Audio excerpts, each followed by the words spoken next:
भारत रत्न अंबेडकर साहब ने क्या खूब कहा दोस्तों, सफलता कभी भी पक्की नहीं होती और असफलता कभी भी अंतिम नहीं होती।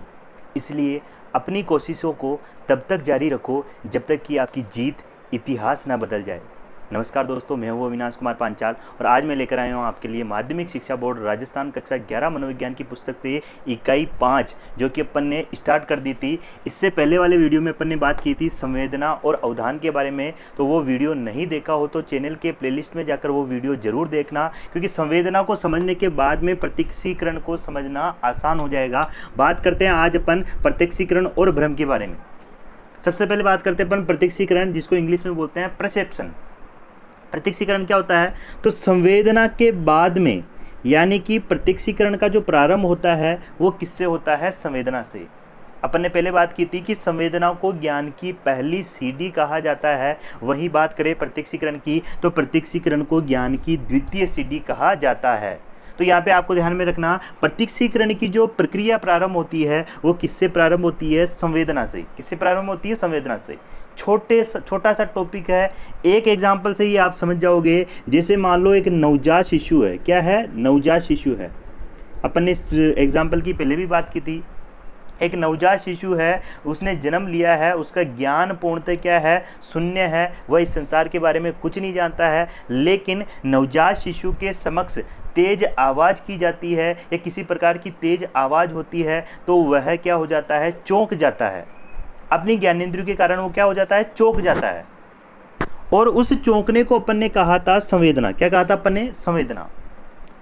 लेकिन संवेदना के बाद में जब उन्हीं ज्ञानेंद्रियों के द्वारा बच्चा यह जानने लग जाता है, नवजात शिशु तो नहीं जानेगा, लेकिन थोड़ा बड़ा होने के बाद में जब बच्चा ये जानने लग जाता है कि जिस वस्तु के द्वारा वो चौंक रहा है या जिस उद्दीपक की जो आवाज़ है उसको वो पहचान लेता है, उसका बोध हो जाता है, उस प्रक्रिया को क्या कहते हैं? प्रत्यक्षीकरण कहते हैं। क्या कहते हैं? प्रत्यक्षीकरण कहते हैं। यानी कि कहने का मतलब, नवजात शिशु के सामने तेज आवाज़ की, बच्चा क्या हो गया? चौंक गया। उसको तो अपन ने क्या कहा था? संवेदना कहा था। और जब बच्चा थोड़ा सा बड़ा होता है और उसके सामने तेज आवाज़ की जाती है और बच्चा ये जान लेता है कि ये तेज आवाज है किसकी, कहां से आ रही है, वो बोध कर लेता है, उसको समझ लेता है, उसको पहचान लेता है, उस प्रक्रिया को क्या कहते हैं? प्रत्यक्षीकरण कहते हैं। क्या कहते हैं? प्रत्यक्षीकरण। तो सबसे पहले अपन बात कर लेते हैं प्रत्यक्षीकरण की, परसेप्शन की। तो सबसे पहले मेन चीज आपको ध्यान में रखनी है कि संवेदना के पश्चात प्रत्यक्षीकरण की प्रक्रिया होती है। की प्रक्रिया होती है। किसके पश्चात होती है? संवेदना के पश्चात होती है। फिर अपन ने जहां पे बात की थी कि संवेदना क्या है? संवेदना ज्ञान की पहली सीढ़ी कही जाती है। सीढ़ी, संवेदना को क्या कहते हैं? ज्ञान की पहली सीढ़ी कहते हैं। वही अगर अपन बात करें प्रत्यक्षीकरण, तो प्रत्यक्षीकरण को अपन क्या कहेंगे? ज्ञान की द्वितीय सीढ़ी। ज्ञान की क्या कहेंगे? द्वितीय सीढ़ी कहेंगे। किसको कहेंगे? प्रत्यक्षीकरण को कहेंगे। यानी कि संवेदना के बाद में, यानी कि प्रत्यक्षीकरण की जो प्रक्रिया प्रारंभ होती है वो किसके बाद में? संवेदना के बाद में प्रारंभ होती है, जिसे हम क्या कहते हैं? प्रत्यक्षीकरण कहते हैं। यानी कि उद्दीपक हमें क्या करता है? उत्तेजित करता है। उत्तेजित करने के बाद में जब अपन उद्दीपक के बारे में बोध कर लेते हैं, उद्दीपक को समझ लेते हैं कि जैसे कोई अपने को, जैसे मान लो एक छोटा सा एग्जाम्पल लेते हैं अपन, कोई व्यक्ति अपने सामने एक फूल लेकर आता है, अपन ने आंखें बंद कर रखी है और अपने सामने, या उसने अपनी आंखें बंद कर ली है और वो अपने से पूछता है कि बताओ ये फूल किसका है। आंखें बंद है, अपन आंखों से उसको नहीं देख रहे हैं, लेकिन अपन जो ज्ञानेंद्रिय है नाक, उसके द्वारा उसकी खुशबू को क्या करते हैं? सूंघते हैं। सूंघने के बाद में अपन जो है इमेजिन करते हैं कि ये इस प्रकार की खुशबू किसकी आती है, और अपने को पता चलता है कि यार इस प्रकार की जो खुशबू है वो किसकी है? गुलाब की होती है। किसकी होती है? गुलाब की होती है। तो यहाँ पे अगर अपन ने बोध कर लिया कि वो जो फूल है वो गुलाब का है, तो वहाँ पे जो प्रक्रिया हो रही है उसे अपन क्या कह रहे हैं? प्रत्यक्षीकरण कह रहे हैं। क्या कह रहे हैं? प्रत्यक्षीकरण कह रहे हैं। पास में अचानक सा विस्फोट हुआ। क्या हुआ? विस्फोट हुआ। अचानक से तेज आवाज़ आई। ठीक है, तेज आवाज़ आई, विस्फोट हुआ, तो अचानक से अपन ने बोध कर लिया कि यार किसी के घर में गैस सिलेंडर क्या हो गया? फूट गया। अपने को आवाज़ इस प्रकार की सुनाई दी कि अपन ने पहचान लिया कि गैस की टंकी क्या हो गई, फूट गई है। तो अपन ने क्या कर लिया, बोध कर लिया। तो वो कौन सी प्रक्रिया हो गई, प्रत्यक्षीकरण। क्या हो गई, प्रत्यक्षीकरण। या अचानक से अपन ने आवाज़ सुनी कि जो है ऐसा लगा जैसे दो गाड़ियों की क्या हो गई, भिड़ंत हो गई है, या एक गाड़ी का क्या हो गया, एक्सीडेंट हो गया है, किसी दीवार से टकरा गया है। तो उसकी आवाज़ को सुनते हुए अपन ने क्या कर लिया, बोध कर लिया। तो कहने का मतलब क्या है, संवेदना के बाद में जो प्रक्रिया होती है उसे अपन क्या कहते हैं, प्रत्यक्षीकरण कहते हैं। तो प्रत्यक्षीकरण में संवेदना क्या होती है, शामिल होती है। संवेदना से संबंधित जो पूर्व अनुभव है वो किस में शामिल होते हैं, प्रत्यक्षीकरण में शामिल होते हैं। तो ध्यान में रखना, संवेदना को ज्ञान की पहली सीढ़ी कहते हैं, जबकि प्रत्यक्षीकरण को ज्ञान की क्या कहते हैं, द्वितीय सीढ़ी कहते हैं। जब कोई उद्दीपक अपने सामने होता है तो ज्ञानेंद्रियों के द्वारा उस उद्दीपक को, उद्दीपक कोई भी हो सकता है, कोई व्यक्ति हो सकता है, कोई घटना हो सकती है, कोई स्थिति परिस्थितियां हो सकती है, तो उस उद्दीपक को अपने द्वारा पहचान लिया जाता है, बोध कर लिया जाता है, समझ लिया जाता है। उसे अपन क्या कहते हैं, प्रत्यक्षीकरण कहते हैं। तो ध्यान में रखना है कि प्रत्यक्षीकरण क्या होता है, तो जब कोई उद्दीपक अपने सामने होता है, जब कोई उद्दीपक सामने हो तो जब उद्दीपक अपने सामने हो, उद्दीपक का मतलब स्टिमुलस, जो आपको क्रिया करने के लिए क्या करता है, प्रेरित करता है। जब कोई उद्दीपक सामने हो तो ज्ञानेंद्रियों के द्वारा संवेदना प्राप्त होती है, संवेदना प्राप्त होती है। इसी संवेदना के द्वारा जब उद्दीपक का बोध कर लिया जाता है, या यूं कह लीजिए उद्दीपक को समझ लिया जाता है,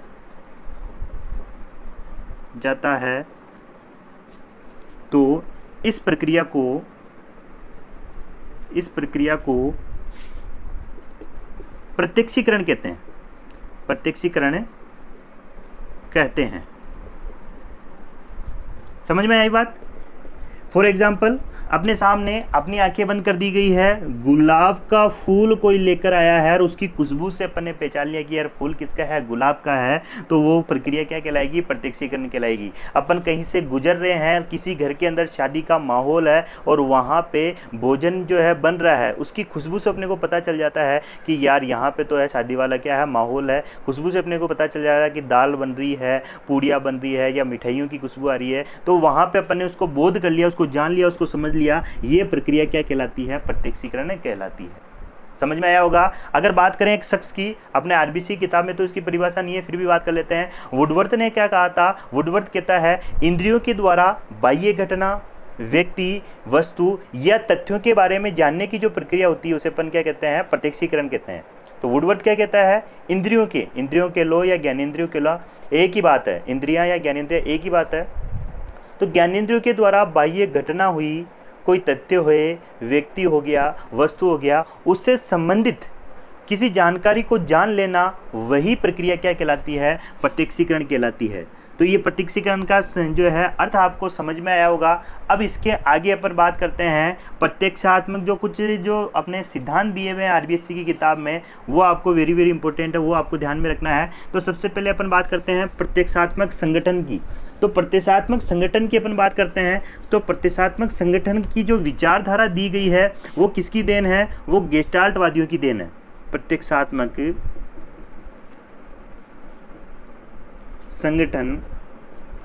प्रत्यक्षात्मक संगठन की जो विचारधारा दी गई है वो किसकी देन है, गेस्टाल्टवादियों की। अपन ने संप्रदाय पढ़े थे बहुत ही शॉर्ट में शुरुआत के अंदर। तो गेस्टाल्टवादी जो संप्रदाय आता है, जिसमें मैंने आपको बताया था मैक्स वर्दीमर, कोहलर, कोफा, ये तीन मुख्य नाम आते हैं गेस्टाल्टवादियों में। इनके द्वारा जो विचार दी गई थी उसे अपन गेस्टाल्टवाद के नाम से जानते हैं, और इन्हीं की देन है प्रत्यक्षात्मक संगठन। गेस्टाल्टवादी क्या कहते हैं, जब भी कोई व्यक्ति अपने सामने आता है, कोई वस्तु अपने सामने आती है, कोई स्थिति परिस्थिति, कोई समस्या या घटना अपने सामने आती है, तो पूरी समस्या एक बार में अपने को दिखाई देती है, ना कि छोटे छोटे भाग अंश अपने को दिखाई देते हैं। ऐसा कौन कहते हैं, गेस्टाल्टवादी कहते हैं। कौन कहते हैं, गेस्टाल्टवादी। जैसे एग्जाम्पल से समझते हैं, अगर अपन किसी साइकिल को देखते हैं, किसको देखते हैं, साइकिल को, मान लो अपन साइकिल को देख रहे हैं, साइकिल को देख रहे हैं, तो साइकिल को जैसे ही अपन देखेंगे तो पूरी साइकिल अपने जहन में आ जाएगी, अपने दिमाग में आ जाएगी, अपनी मस्तिष्क में आ जाएगी। उस पूरी साइकिल की जो छवि अपने मस्तिष्क में क्या हो जाएगी, जो है सेट हो जाएगी, ना कि केवल एक एक हिस्सा। ऐसा नहीं होगा कि कोई साइकिल अपने सामने आई तो अपन केवल उसका जो है टायर को देख रहे हैं, या केवल उसके हैंडल को ही देख पा रहे हैं, केवल उसके जो है सीट के बारे में सोच रहे, नहीं। प्रथम दृष्टि में अपन पूरी साइकिल के बारे में सोचते हैं, पूरी साइकिल की जो छवि अपने दिमाग में आ जाती है। ऐसा किसने कहा है, गेस्टाल्टवादियों ने कहा है। किसने कहा है, गेस्टाल्टवादियों ने। तो इससे संबंधित अपनी किताब के अंदर कुछ जो है छोटे छोटे जो सिद्धांत दिए गए हैं, जैसे निकटता का सिद्धांत हो गया है, समानता का सिद्धांत हो गया है, निरंतरता का सिद्धांत हो गया है, अविच्छिन्नता का सिद्धांत हो गया है। तो ये ध्यान में रखना, ये क्या कहलाते हैं, प्रत्यक्षात्मक संगठन के सिद्धांत। प्रत्यक्षात्मक संगठन के सिद्धांत कौन कौन से हैं, समानता का सिद्धांत,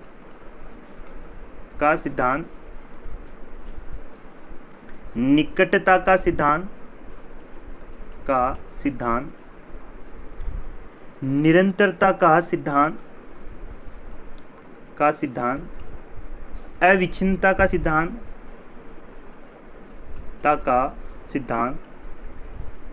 और पूर्ति का सिद्धांत। अब ये इतना इम्पोर्टेंट नहीं है, लेकिन आरबीएससी की हर लाइन जो है वो एग्जाम में आ सकती है।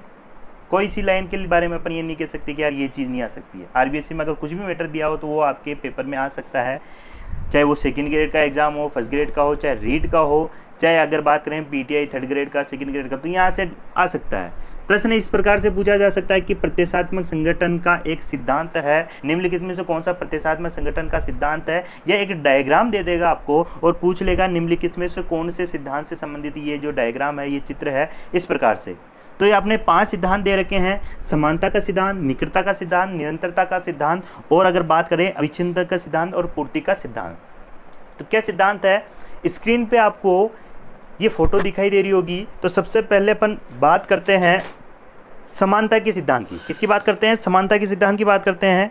समानता के सिद्धांत, प्रिंसिपल ऑफ सिमिलरिटी।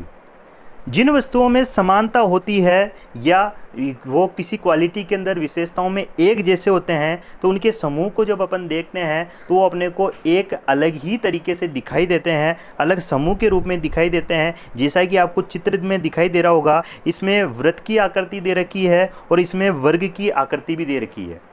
वृत्त की आकृति, वर्ग की आकृति दोनों क्या है, पास पास में, लेकिन फिर भी अपन जैसे इस चित्र को देख रहे हैं तो वर्ग की आकृति बिल्कुल अलग दिखाई दे रही है और वृत्त की आकृति बिल्कुल अलग दिखाई दे रही है। तो ऐसा जो सिद्धांत है उसको नाम दिया गया है समानता का सिद्धांत। क्या दिया गया है, समानता का सिद्धांत। फिर आगे बात करें अपन दूसरे सिद्धांत की, निकटता का सिद्धांत। निकटता का सिद्धांत क्या कहता है, ये कहता है जो वस्तुएं किसी स्थान या समय में एक दूसरे के निकट होती है, कुछ वस्तुएं एक दूसरे के क्या होती है, निकट होती है, तो वो एक जैसी ही अपने को क्या होती है, दिखाई देती है। मूल रूप में नहीं दिखाई देती है, एक अलग रूप में दिखाई देती है। ऐसा सिद्धांत है आपका निकटता का सिद्धांत। जैसे आप डायग्राम में देख पा रहे होंगे, डायग्राम में आपको यहाँ पे वर्ग दिए गए हैं। क्या दिए गए हैं, वर्ग दिए गए हैं। लेकिन जब आप वर्ग को देखोगे तो वर्ग की बजाय आपके दिमाग के अंदर एक पैरेलल लाइन जो है वो दिखाई देगी आपको। एक स्तंभ की जो आकृति है वो आपको दिखाई दे रही होगी कि वर्ग से एक जो है स्तंभ बना हुआ है, इस प्रकार की आकृति। यानी कि वर्ग आपके दिमाग में नहीं आएगा, आपके दिमाग में क्या आएगी, एक लाइन आएगी, एक स्तंभ आएगी। ठीक है, यानी कि वर्ग से बना हुआ एक स्तंभ जो है वो आपके दिमाग में आएगा। ऐसा जो सिद्धांत है प्रत्यक्षात्मक संगठन का, वो है निकटता का सिद्धांत। फिर तीसरा बात करें, निरंतरता का सिद्धांत। यहाँ पे ये सिद्धांत बताता है कि वस्तुएं एक दूसरे से अगर निरंतर हो तो प्रत्यक्षीकरण एक दूसरे से संबंधित रूप में होते हैं। उदाहरण के लिए यहाँ पे दे रखा है अ व ब तथा स व द रेखाएं एक दूसरे को क्या कर रही है, काट रही है, जबकि यहाँ पे अलग अलग 4 रेखाएं केंद्र पर क्या हो रही है, मिल रही है। यानी कि इस डायग्राम को आपको देखोगे तो यहाँ पे 4 लाइनें हैं। कितनी लाइनें हैं, 4 लाइनें। कितनी लाइनें, 4 लाइनें। लेकिन आपको ऐसा लगेगा कि ये 2 लाइनें ही हैं, एक तो अ ब वाली लाइन है और एक स द वाली लाइन है। 2 लाइन ही आपको लगेगी। और आपको लगेगा ये दो लाइनें एक दूसरे को क्या कर रही है, काट रही है, जबकि ओरिजिनलिटी में क्या है, चार लाइनें एक बिंदु पर आकर क्या कर रही है, मिल रही है, और वो बिंदु इसमें फोटो में दिखाई दे रहा होगा आपको P। तो ऐसा जो सिद्धांत है, इल्यूजन है, ये है आपका निरंतरता का सिद्धांत। फिर आगे अपन बात करें अविच्छिन्नता का सिद्धांत। जब अपन अलग अलग डायग्राम को देखते हैं, अलग अलग प्रकार की चित्रों को देखते हैं, तो उसमें आपको अलग अलग प्रकार की क्या दिखाई देती है, आकृति दिखाई देती है, अलग अलग चित्र आपके मस्तिष्क में आ जाते हैं। इस सिद्धांत के अनुसार जब एक क्षेत्र या अन्य क्षेत्र से घिरा होता है तो आकृति रूप में हमें दिखाई देता है। उदाहरण के लिए यहाँ पे कुछ सफ़ेद पृष्ठभूमि में चार चित्र दिखाई दे रहे हैं, ठीक है, सफ़ेद पृष्ठभूमि क्या दिखाई दे रहे हैं, चार दिखाई दे रहे हैं, न कि शब्द लाइफ रूप दिखाई दे रहा है। यानी कि यहाँ पे क्या लिखा हुआ है, लाइफ लिखा हुआ है, LIFE। अगर इसको आप देखोगे सही तरीके से तो ये LIFE लिखा हुआ है, लेकिन ये अपने को दिखाई नहीं दे रहा है, अपने को अलग ही आकृति दिखाई दे रहा है। इस प्रकार के ये जो सिद्धांत है वो है अविच्छिन्नता का सिद्धांत। फिर नेक्स्ट बात कर रहे हैं पूर्ति का सिद्धांत। पूर्ति के सिद्धांत में आपको ये फोटो दिखाई दे रही होगी। अब इस फोटो के अंदर जब अपन फोटो में देखते हैं तो अपने को या तो वर्ग दिखाई दे रहा है या फिर क्या दिखाई दे रहा है, वृत्त दिखाई दे रहा है, लेकिन एक्चुअल में ऐसा नहीं है। एक्चुअल में ये चार लाइनें हैं जिसके बीच में गैप आ रहा है, ये वृत्त नहीं है। इसमें चार लाइनें हैं, लेकिन अपन जब इसको पहली बार देखते हैं तो पूरे संपूर्ण आकार को देखने के कारण अपने को क्या दिखाई देता है, वृत्त दिखाई दे रहा है। क्या दिखाई देता है, वृत्त। उसी प्रकार वर्ग में भी जो है छोटी छोटी लाइनें हैं बीच में, अब अपने को वो क्या दिखाई दे रहा है, वर्ग भाती दिखाई दे रहा है। यानी कि इसमें जो छोटे छोटे हिस्से जो कटे हुए हैं उसको भी अपन अपने दिमाग के अंदर क्या कर लेते हैं, उसको पूर्ति कर लेते हैं, और एक जो है छवि, एक चित्र है, उसकी अपन क्या कर लेते हैं, धारणा बना लेते हैं। तो इस प्रकार के सिद्धांत है, ये इम्पोर्टेंट नहीं है, फिर भी आपको ध्यान में रखना है, पूछा जा सकता है। फिर अगर अपन आगे बात करें तो आगे अपन बात करते हैं भ्रम, जिसको इंग्लिश में अपन बोलते हैं इल्यूजन।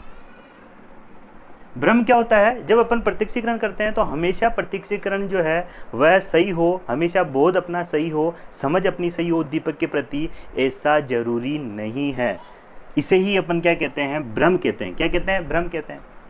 जैसे आपने देखा होगा अंधेरे के अंदर, अंधेरे में जब अपने को किसी प्रकार की परछाई दिखाई देती है तो उसे अपन अधिकांशतः भूत प्रेत या पिशाच किसी प्रकार की जो है उसकी आकृति को मान लेते हैं, समझ लेते हैं, तो वो चीज़ क्या है, भ्रम है। क्या है, भ्रम है।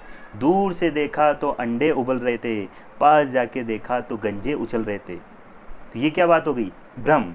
यानी कि दूर से देख रहा है तो अपन को ऐसा लग रहा है कि अंडे कोई उबल रहे होंगे, और पास जाके देखा तो गंजे उछल रहे।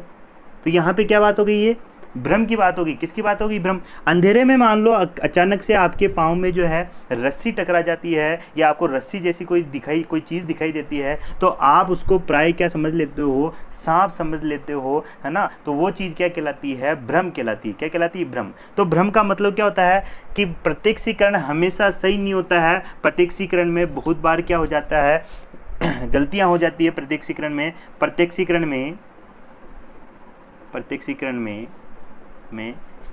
कई बार त्रुटियां हो जाती है, उसे भ्रम कहते हैं। उसे क्या कहते हैं, भ्रम कहते हैं। जिससे अंधेरे में रस्सी दिखने पर सांप समझ लेना, अंधेरे में परछाई दिखने पर उसको भूत प्रेत समझ लेना, इस प्रकार का, तो ये क्या है, भ्रम है। और अगर आपके प्रश्न अगर आपके एग्जाम में पूछेगा यहाँ से, तो इसका एक ही उदाहरण आता है, और वो है मूलर लायर भ्रम। मूलर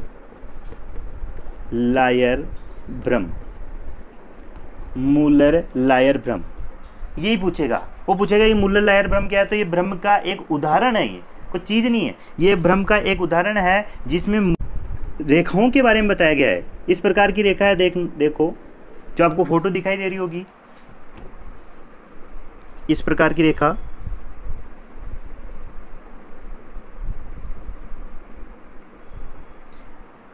इस प्रकार की रेखाओं का उदाहरण अगर आपके पास आ जाए, एग्जाम में आ जाए कि ये भ्रम का कौन सा उदाहरण है, तो सीधे सीधे आंख बंद करके आपको आंसर देना है, मूलर लायर भ्रम।